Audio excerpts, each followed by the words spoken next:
Save किया था ना? मैं सिर्फ इसलिए गया था क्योंकि उसने मुझे कॉल किया, that's it. But listen तो. Save it for someone else.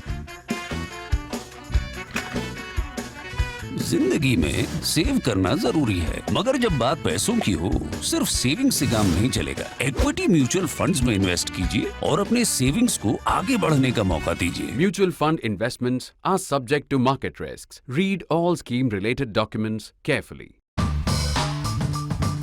The meeting of the India Alliance, which was scheduled tomorrow, has been deferred. However, a coordination meeting of parliamentary party leaders of the various alliance partners will take place tomorrow.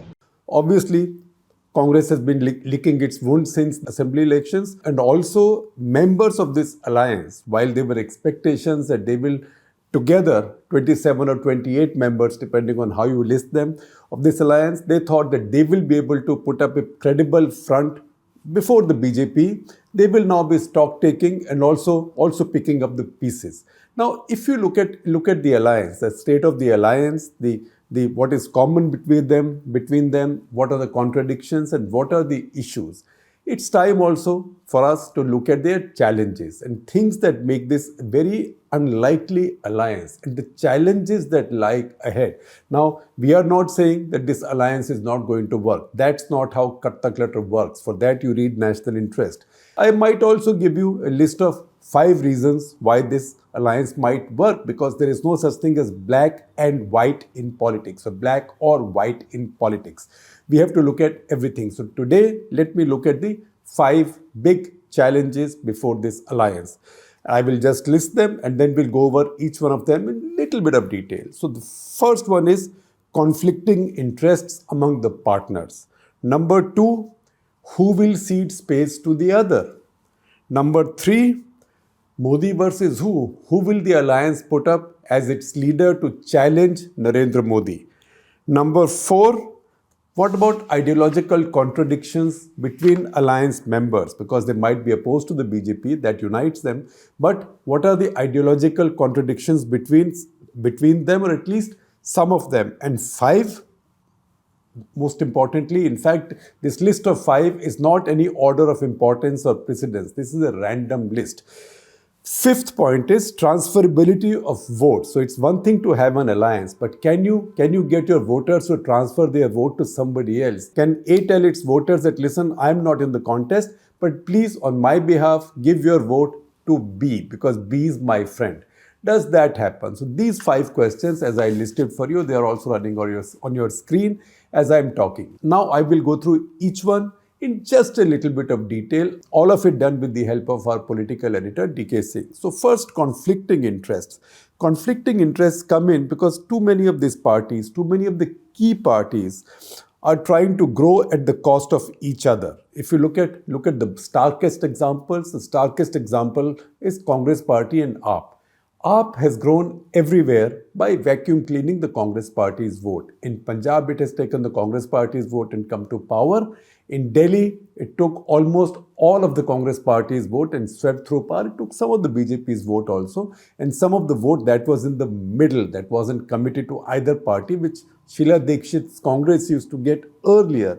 But basically, it's got its power in Delhi on the strength of the Congress's vote. If you look at Gujarat, in 2017, Congress got 41.4% of the vote. It came down to 27.5%. What did Aam Aadmi Party get? 13%.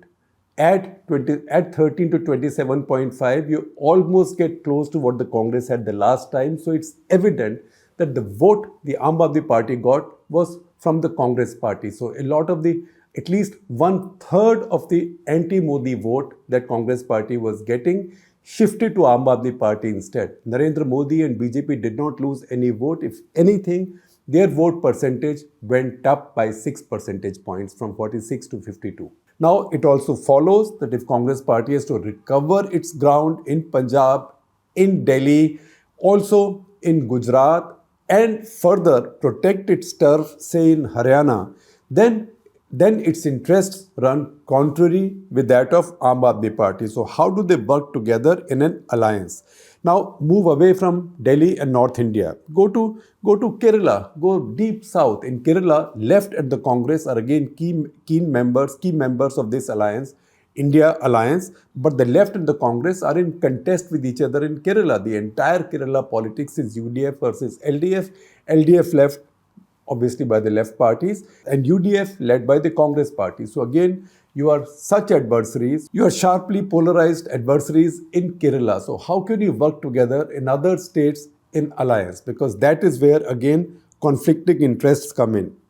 Shift now to the east, come to West Bengal. West Bengal, the left has already opted out of the alliance, saying that they will not be part of the India alliance. In West Bengal, because they have this nostalgia that they ruled West Bengal for more than 3 decades, so maybe one day the magic will return. So they will not share the alliance there. So already you can see that there is a breach in the alliance because of conflicting interests. Also, come to the Hindi heartland, the Muslim vote. Congress party wants the Muslim vote to come back to it.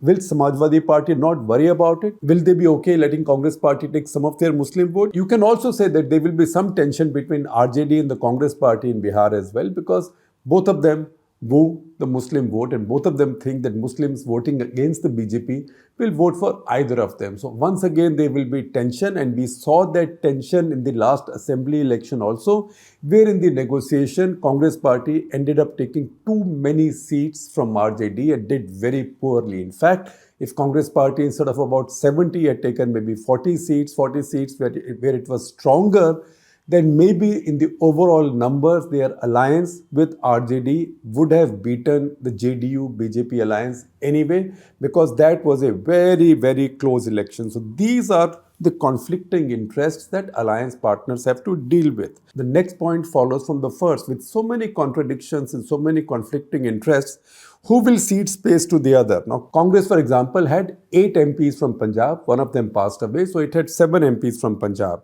Its Jalandhar MP passed away. In Jalandhar, it gave the ticket to its deceased MP's wife. So while she contested, who became a rival? It was the AAP candidate. Who won that election? It was AAP that won that election. So AAP in Punjab believes that all this territory is theirs. Why would they now concede 8 seats to Congress again in that election? Punjab, as we know, is a small state. It only has 13 seats in all. So once again, there will be conflict. Will Congress Party concede its space to Aam Aadmi Party and say, all right, this time because you are stronger now, in place of 8, we'll settle, will 3 or 4? Or will Aam Aadmi Party say, look, we won the assembly anyway, we want to defeat Narendra Modi, might be a better chance if you still contest on 8 since you won 8 the last time. It's most unlikely that such a thing will happen, and neither side will be willing to concede space to the other. The same thing will then happen in Delhi as well between Aam Aadmi Party and the Congress Party. And once again, it is not confined to Aam Aadmi Party and the Congress Party. In Uttar Pradesh, Congress Party will demand a lot of seats from Samajwadi Party. Samajwadi Party knows that Congress Party does not have a lot of vote left there, so they might offer them 3, 4, 5. Congress Party will see it as a loss of face, and there will be contest there, because Samajwadi Party will see any more seats being given to Congress as a sacrifice. Congress Party, on the other hand, will say too few seats given to it as a kind of humiliation or loss of face. And what will be the Congress Party's leverage in UP? That look, Muslim voters might be shifting to us. So you don't want us putting up candidates in all the constituencies where your people are contesting, because then the Muslim vote will get divided. So I'm not saying how this will settle. I'm only underlining to you the problems that will arise. Again, move on to West Bengal. West Bengal, the Congress Party last time won only 2 seats. This time the left will again not be in the alliance. So TMC, I do not see TMC conceding any more seats to the Congress Party. Maybe 1 more, maybe 2 more, but those also, if at all, will be the seats which BJP won by large margins. So once again, how will this alliance work on the ground in the state where one of the alliance partners is so strong that it may even be able to transfer some of its votes to the other? That's the Trinamool Congress of Mamata Banerjee. Once again, go to the eastern coast. There is an important state there, Andhra Pradesh. That's a state which Congress Party used to sweep in the past. It hasn't even been existing there for a long time. That's a state where they will be looking at some kind of a revival, particularly now encouraged by their return to power in Telangana. So they would think it was one state. Now Telangana, we are so popular, we returned to power defeating a regional force. Why can't we do something like that in Andhra as well? It's a legitimate ambition to have. But in Andhra, India Alliance has no partner because TDP is not yet in it and TDP is keeping its options open. And the problem they have from the YSR Jagan problem, they would keep their options open in terms of aligning with the BJP at some point. So once again, state where a key member of India Alliance can get some seats, no ally exists there. Point number 3, Modi versus who? Many members of the alliance say that, look, we don't need a leader. The moment you say, because they say that the moment you say so-and-so versus Modi, it becomes a lost cause already because Modi himself is so popular that this is a mismatched fight. So it's best to fight the battle of ideas and it's best to reduce it to a battle from state to state instead of letting it become one big battle between Modi and a leader of the India Alliance. The Congress party, on the other hand, obviously doesn't accept that and would not accept that.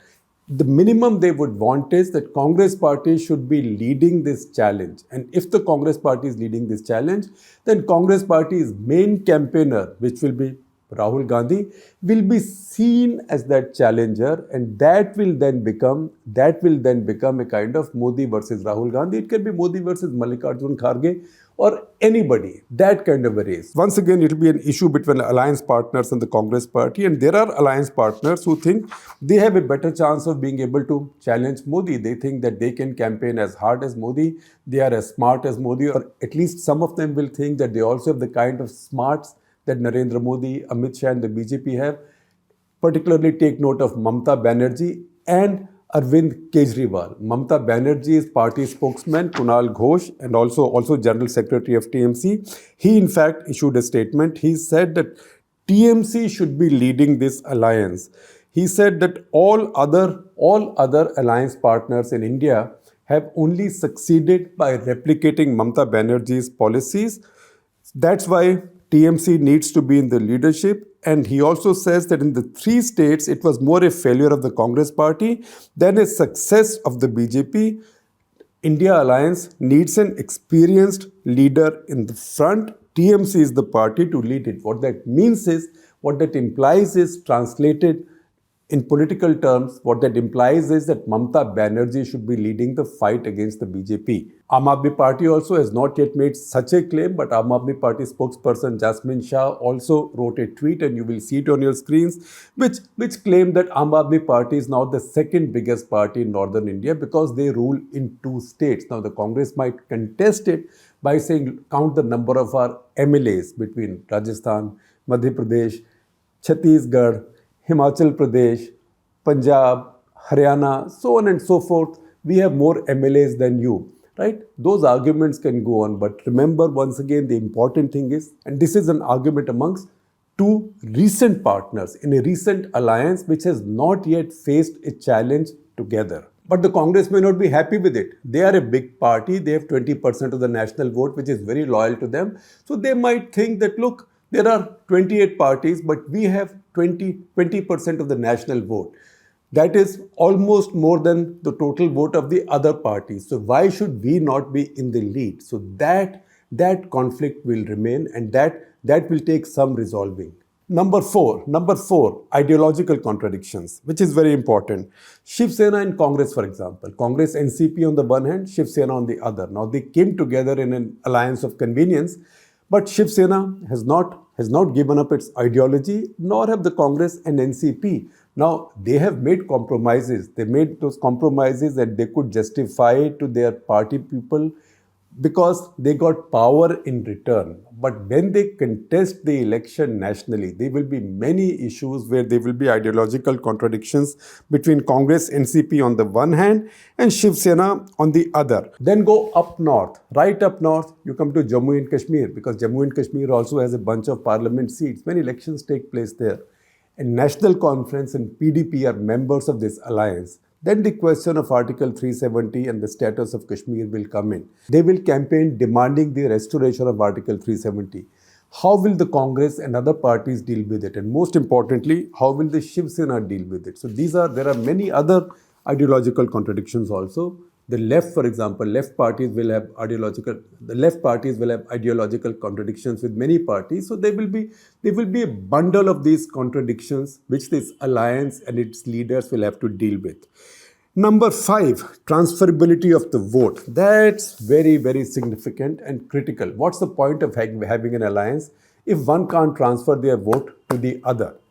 We've seen in the past SP and Congress have an alliance in Uttar Pradesh assembly elections in 2017. That bombed. It led to nothing because in any case, SP voters did not vote for the Congress party. Congress party does not have vote which is generally seen as transferable. We saw SP and BSP in last parliament election. It's evidently because some vote transfer did take place between SP and BSP that BJP got fewer seats in 2019 in UP than in 2014. 2014 with their allies, they got 73 seats. In 2019 with their allies, they got 64 seats. So that is the one case of some vote transfer having taken place. But if a full vote transfer had taken place, BJP's numbers would have become much lower than this. So there are limitations to vote transfer even when the vote is considered loyal and transferable. There are other parties whose vote might be transferable, but they are small parties. Jharkhand Mukti Morcha, for example, Shiv Sena. We have seen the evidence from some of the by-polls in Maharashtra that its vote may be transferable to its allies. But will it work in a national election with Narendra Modi at the other end? We don't know. That's an open question. In Kerala, obviously, the left vote will not transfer to the Congress and vice versa. Left and the Congress will still be contesting against each other even in the parliament election. And once again, who knows? In this UDF versus LDF contest or left versus Congress contest, BJP might even squeeze through in one seat. Those are all open questions, open possibilities. Again, smaller parties, National Conference, PDP, CPI, ML, they might have some transferable vote. But these are only small parcels of vote that affect very few constituencies. The big question that will remain, however, is whether the Congress party's vote is transferable. We haven't yet seen much evidence of that because Congress vote is not so ideological. Also, it's not bound to the party by any caste or identity loyalties. Generally, that vote tends to be more transferable. What evidence do we have that it doesn't work? I told you about the SP Congress alliance in Uttar Pradesh in the 2017 assembly elections. We also saw the TDP Congress alliance in the Telangana elections of 2018. It did not work there either. So once again, if Congress is the engine that's driving this new alliance, then Congress has to convince others that its vote is transferable. And finally, at the end of the discussion over these 5 points, a question. And the question is that 16 of these 27 or 28 parties are already Congress parties' allies. Which 16 of these? I'm reading from one of DK Singh's old articles, of which I'll share a link with you. These parties are DMK, MDMK, KMDMK, VCK, JDU, Rashtriya Janata Dal, RJD Lalu's party, CPI, CPIM, CPIML, RSP, Forward Bloc, Sharad Pawar's NCP, Nationalist Congress Party, Shiv Sena, Uddhav Thackeray Group, Jharkhand Mukti Morcha, Indian Union Muslim League, IUML, and Kerala Congress. So 16 of the 27 are already Congress parties' allies. So where was the need for this India alliance? What makes India a much stronger alliance than this Congress plus 16 is the fact that it includes some heavyweight parties with large vote banks in distinct zones of the country, and some of which may be transferable as well. That is Aam Aadmi Party, TMC in West Bengal, that is Samajwadi Party. If these parties join this, and who knows tomorrow if Bahujan Samaj Party also joins in, and as we have just explained to you, these are the very parties that have major contradictions of vote banks, conflicting ideologies, and conflicting political geographies with the Congress parties and other members of the alliance. So these are the 5 big challenges the India alliance faces. In the course of time, with the help of DK Singh, I might also bring you a list of 5 strengths or 5 positives that such an alliance might bring to the opposition.